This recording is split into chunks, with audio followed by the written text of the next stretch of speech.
on the dotted line. Let's fill the dot for your freedom ring and patriotic voices sing. Red, white, blue, never give up. You represent America. Hoping and praying for a brighter day. I listen to my heart and I obey. How can I see it any other way? I'm looking at a light with my own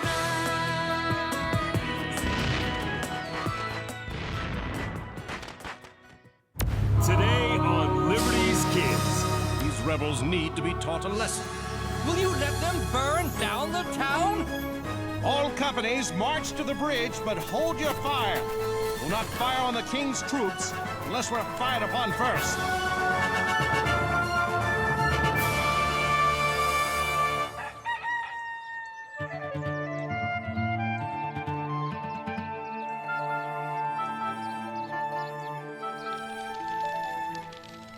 It's a wonder you two are still standing.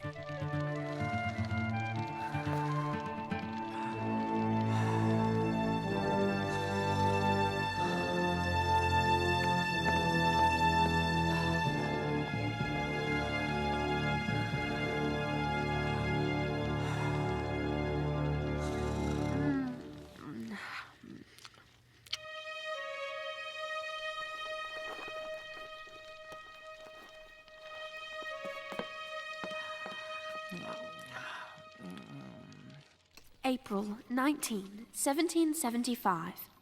Dear Mother, the people of the colonies are stubbornly independent. Raised our taxes. Did we have a say? None more so than here in Massachusetts. And who can forget our brothers who lost their lives in the Boston Massacre? They are bent on governing themselves.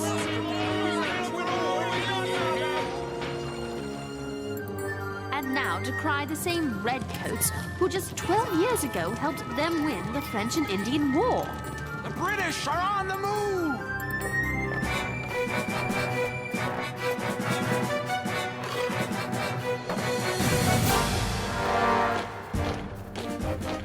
Cousin Tom! He's serving under General Gage. Marching on Concord. What must he be thinking right now? Cousin Tom, you are the answer.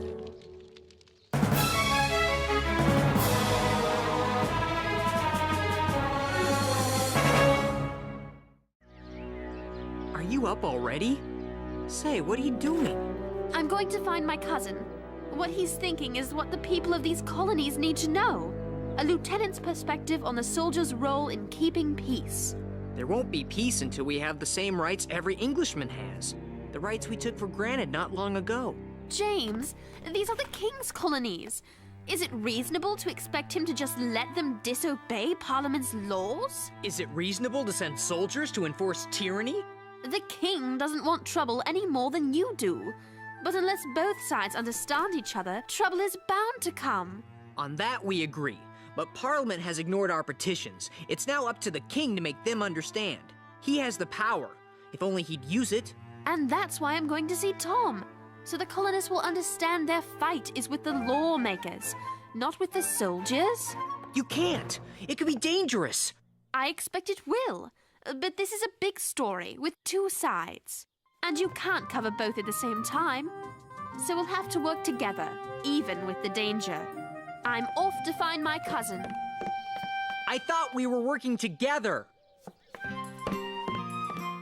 Darn, her together is faster than mine.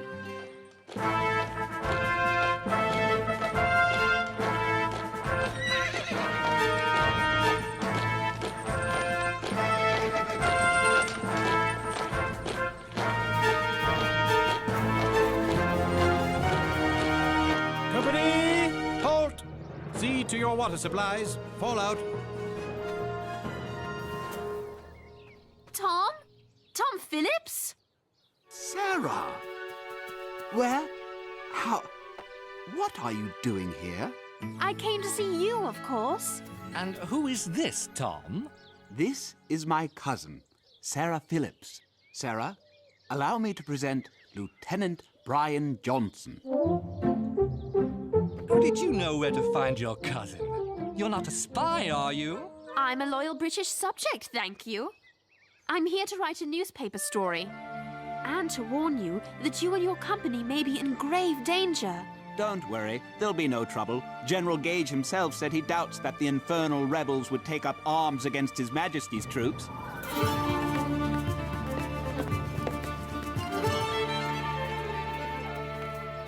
Mr. Monroe, I'm James Hiller, a journalist for the Pennsylvania Gazette. I was wondering what militia this is and who is in charge. There are two companies here, James. Minute Company and Alarm. Our leader is up ahead, there at the green. And he would be... A veteran of the French and Indian Wars, Captain John Parker. Major Pitcairn, what do you make of all these bells? They announce our presence, sir. Fie, this was to have been a secret mission. I'm afraid it's no secret, sir. And I doubt we'll be able to seize the Colonials' munitions as we planned. Cursed rebels. We've endured a sleepless night and tremendous discomfort because of them.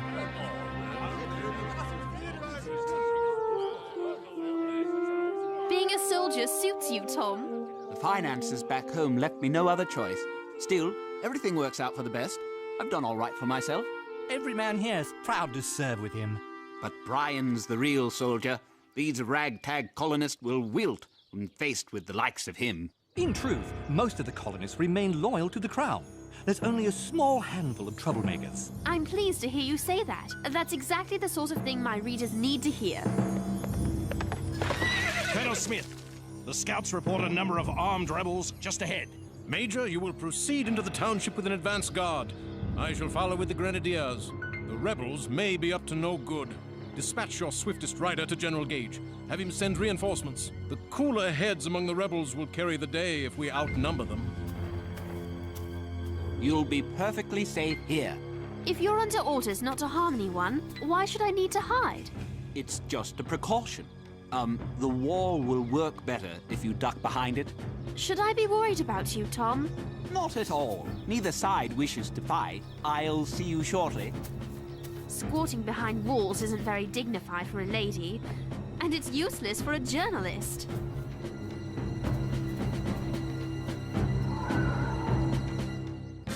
Gentlemen, please form into your respective companies.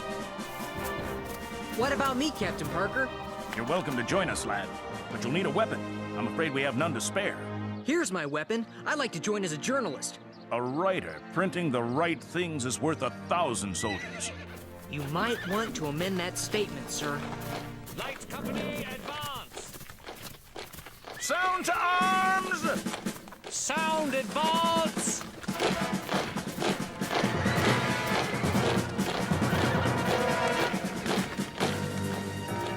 Steady, men. Stand your ground and don't fire unless fired upon.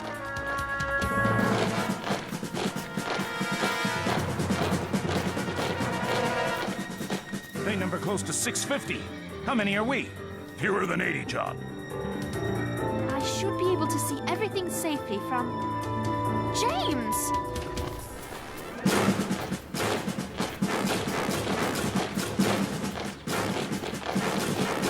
Sergeant Monroe, form ranks.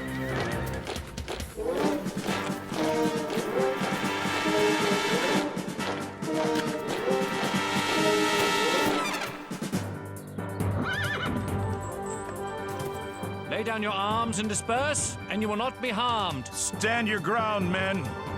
Surround and disarm them. Please disperse. Please do as the Major says. Surround and disarm them.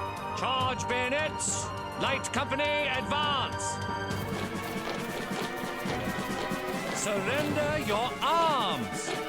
Never! We will not!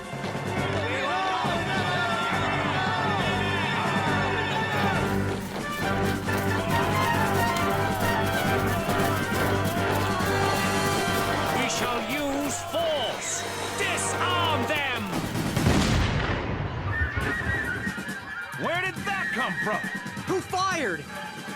Who fired? Precinct arms! Precinct arms!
It's the Boston Massacre all over again!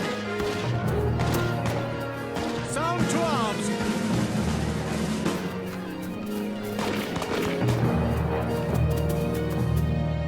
And keep those flintlocks shouldered!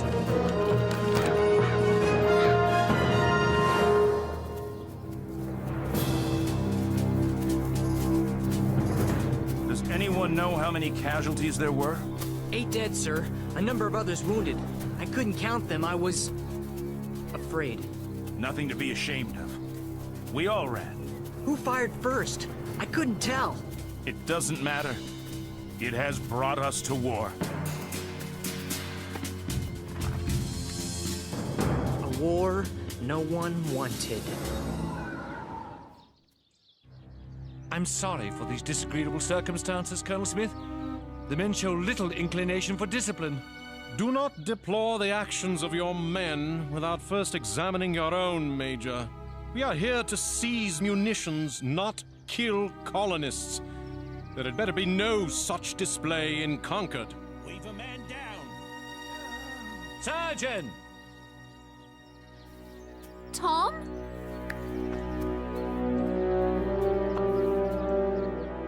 Tom? It's Brian. No. His leg is badly shot up.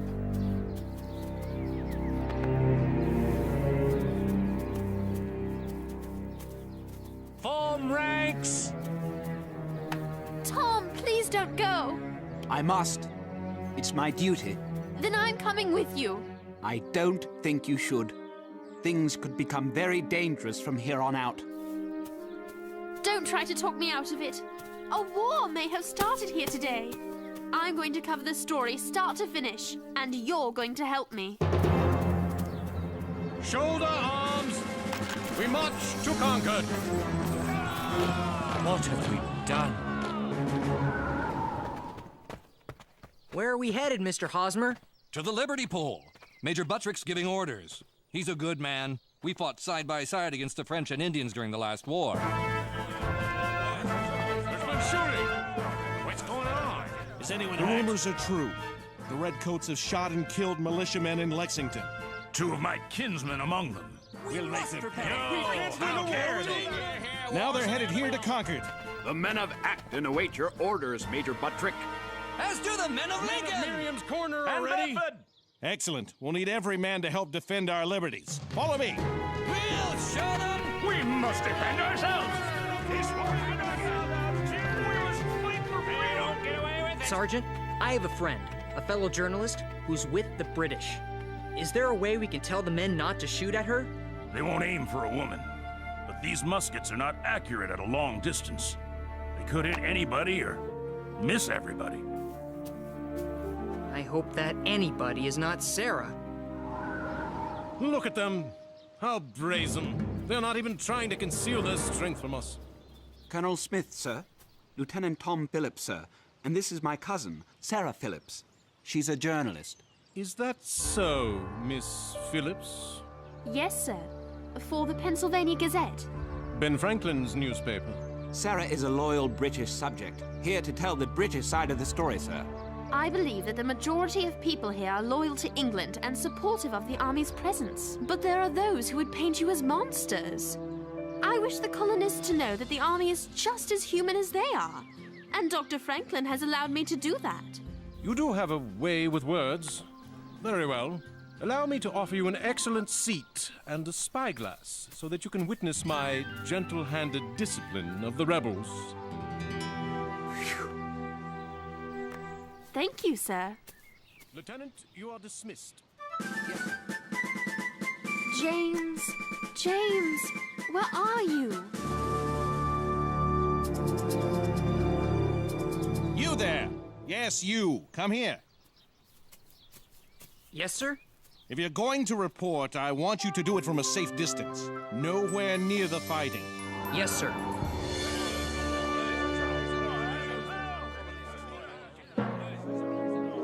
They've given us the center of town. Perhaps they want no more trouble. And neither do we. Let's not forget General Gage's orders that the people of Concord are to be treated with respect. There smoke coming from the center of town, sir. Will you let them burn down the town? I say we go and put a stop to it! I dispatched 4 companies to search the Barrett farm for hidden munitions and 2 more to guard the North Bridge. Excellent. What happened in Lexington must not be repeated here in Concord. These rebels need to be taught a lesson. All companies march to the bridge, but hold your fire. We'll not fire on the king's troops unless we're fired upon first.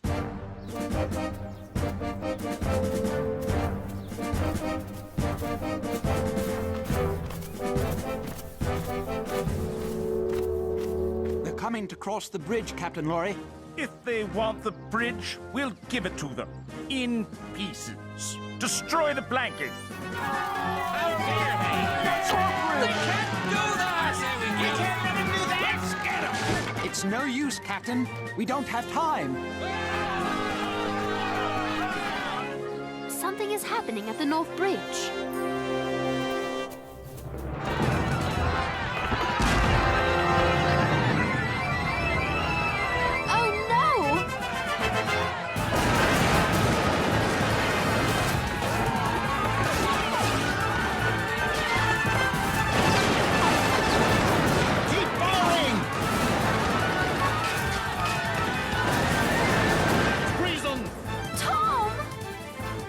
Here, young lady.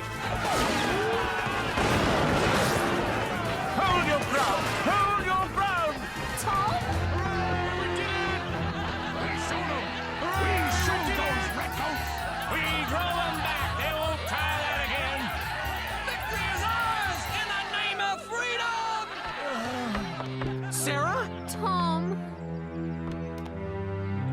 Don't worry, Sarah. This was all just a misunderstanding. We've probably put a stop to the trouble here. Yes. Yes, everyone will see what has happened and not want any more bloodshed. That's right. Everything works out for the best.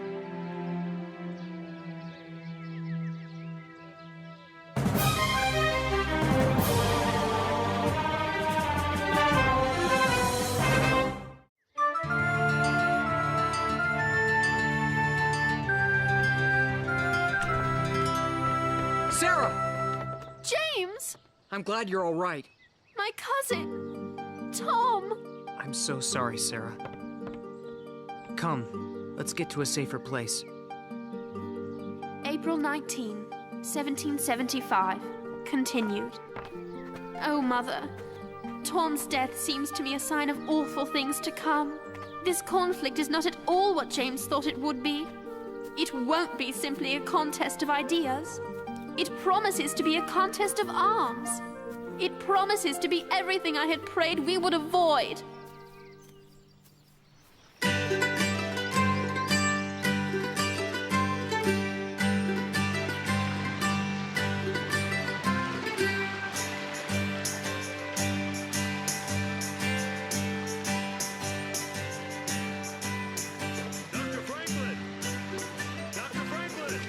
Moses, it's good to see you. How's London? Far away, both geographically and politically.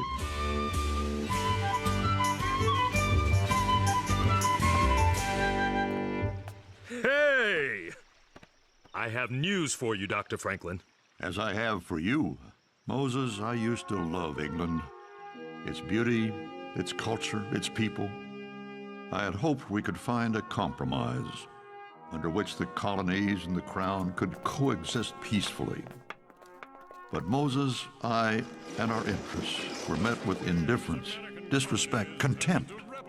In what was supposed to be a meeting about recalling the governor of Massachusetts, my British friends tried to humiliate me. Is a traitor. He's a traitor? On the evening of 16 December, cowardly bandits attacked the Dartmouth. And who is responsible for inflaming the subjects of Boston to this violence? None other than the man before us. You have no honor, sir. You are a scoundrel, sir. Have you nothing to say for yourself? The heart of a fool is in his mouth, but the mouth of a wise man is in his heart. Ah, the famous Franklin wit. Perhaps I need to remind you, a rope is the proper reward for treason. Being in England convinced me that a fight between the colonies and the crown is now inevitable. Being here would have convinced you of the same thing. British soldiers fired on our people at Lexington and Concord. The crown's men fired upon her own subjects? Unthinkable. Tell me everything, Moses. Here, you can read all about it. The Shot Heard Round the World by James Hiller and Sarah Phillips. I'm very proud of them. And now, we must prepare for war.